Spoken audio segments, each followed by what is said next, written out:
Pace bene, masih di mea culpa. Saya mau menanggapi seorang komentator. Saya samarkan namanya supaya tidak disebut pembulian.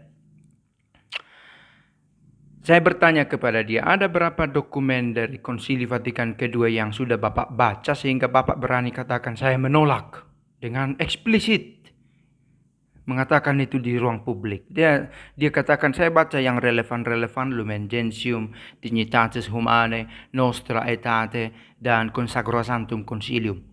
Dibacanya 4, mudah-mudahan dengan lengkap dan dimengerti, dari 16 dokumen, dan dengan berani mengatakan saya menolak Konsili Vatikan Kedua.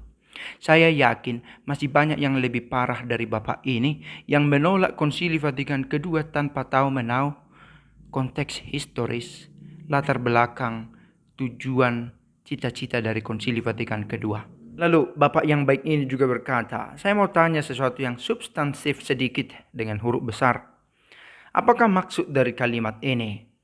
Lalu ditulis kalimat dalam bahasa Inggris dari isi Lumen Gentium artikel 8 paragraf kedua. This church constituted and organized in the world. Pertanyaannya, saya tidak yakin apakah Bapak ini tahu apa yang dimaksud dengan this church. Apakah yang dimaksud itu adalah gereja Kristus atau gereja Katolik? Dua hal yang berbeda. This church, saya baca bahasa yang Indonesianya, inilah satu-satunya gereja Kristus yang dalam syahadat kita akui sebagai satu, kudus, Katolik, dan apostolik.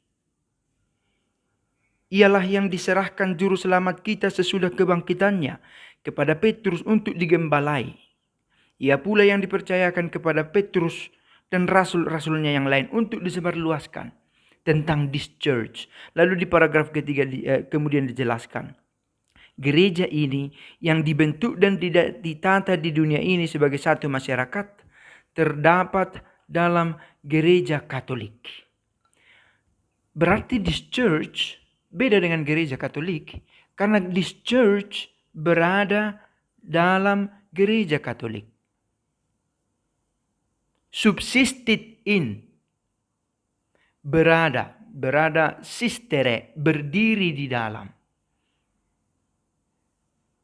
Itu yang mau ditunjukkan oleh Lumen Gentium. Apa artinya?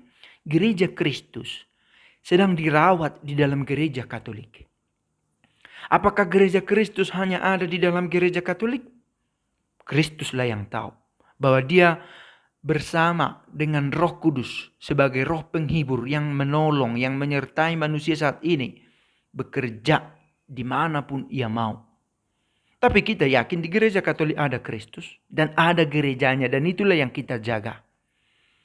Itu artinya, lalu Bapak ini mencoba mempertemukan itu dengan tulisan dari seorang Paus, Pius ke-12, yang saya tidak bisa cross-check kebenaran teks ini. If we could define and describe this true church of Jesus Christ, which is the one, Holy, Catholic, Apostolic, and Roman Church, dijelaskan di sana. Saya lebih setuju pemikiran dari satu konsili daripada satu orang.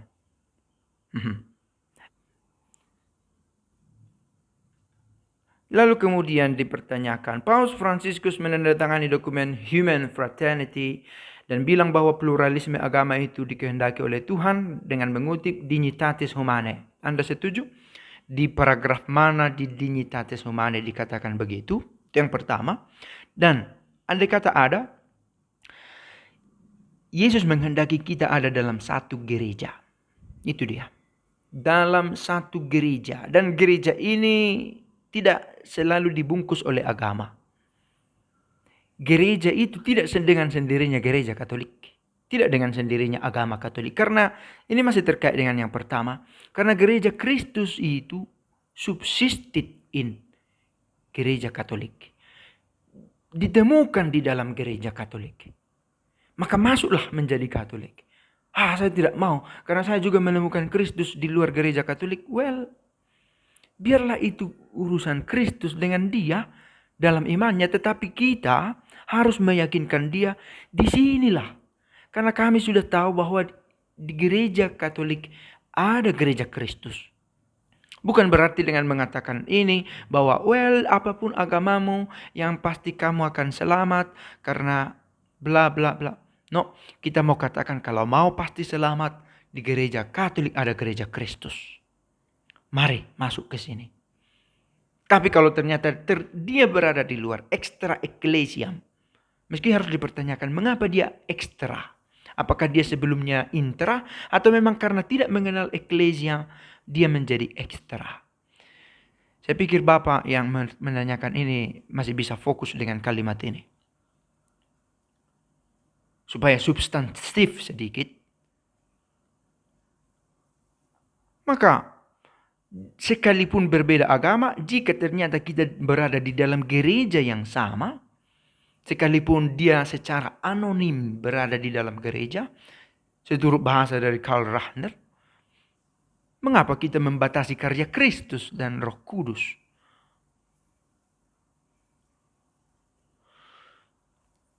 Lalu tanggapan. Oh, yang ketiga, nostra aetate apakah Muslim menyembah Tuhan yang sama dengan kita? Mengapa ragu dengan ini? Siapa pencipta orang-orang yang bukan Katolik? Apakah ada Allah lain yang bisa menciptakan manusia? Nah, ternyata Allah yang menciptakan mereka juga. Nah, tidak rindukah mereka itu mencari penciptanya? Rindu? Tetapi mungkinkah dia tidak begitu kenal baik dengan penciptanya? Sangat mungkin. Karena itu gereja Katolik harus meyakinkan mereka. Umat harus meyakinkan. Dalam Kristus ada jalan kebenaran dan hidup. Kenalilah Allah lewat dan di dalam diri Kristus.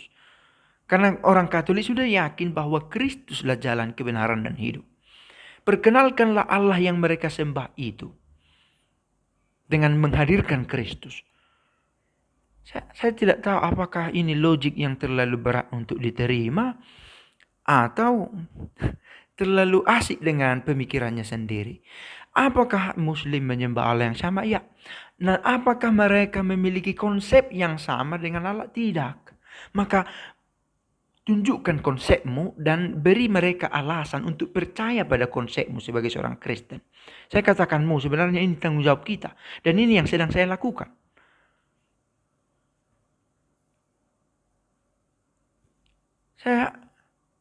Ini selalu menjadi materi yang terus berulang-ulang dan sulit untuk diterima. Asik dengan pemikirannya sendiri. Muslim, siapa pencipta mereka? Apakah ada Allah lain yang sanggup membuat manusia? Tentu tidak, hanya satu pembuat penciptanya. Itulah Allah. Dan pencipta kita juga itulah Allah. Nah, pertanyaan, tidakkah ia rindu mencari penciptanya sebagaimana kamu dan saya rindu mencari Allah? Nah, kalau ternyata dia rindu, berarti apakah dia sedang mencari Allah pencipta yang adalah pencipta kamu dan saya juga? Nah, pertanyaan, sudah samakah konsep Allahnya yang dia cari itu dengan kita? Tidak. Dan ini yang mau kita coba tunjukkan kepadanya. Inilah Allah pencipta itu yang hadir bersama dengan kita. Ia pencipta langit dan bumi dan memberikan putranya. Dan ia ikut menderita, sengsara, wafat dan bangkit bersama kita. Saya pikir sesederhana itu. Tapi ini seringkali sulit untuk ditangkap. Yang kemudian, mohon tanggapannya. Lebih bagus kalau Anda beri kuliah gratis ini. Kalimat-kalimat seperti ini saya pikir menunjukkan psikologi umat pada umum. Tidak semua, tetapi yang selama ini hidden, tersembunyi, yang tidak mungkin terungkap secara publik. Begitu ya. Daripada bahas orang pindah agama, lihat. Mending Anda beri kami yang awam ini kuliah gratis. Oke, entahlah. Personally, saya pikir ini kalimat yang tidak mungkin diucapkan secara nyata di dunia nyata. Yang kedua, tidak benar-benar berniat untuk hidup di dalam komunitas, dalam semangat. Karena ini pengetahuanku dan akhirnya begini. Baik, Toh saya harus mengingat tugasku. Saya adalah orang yang melayani di komunitas ini.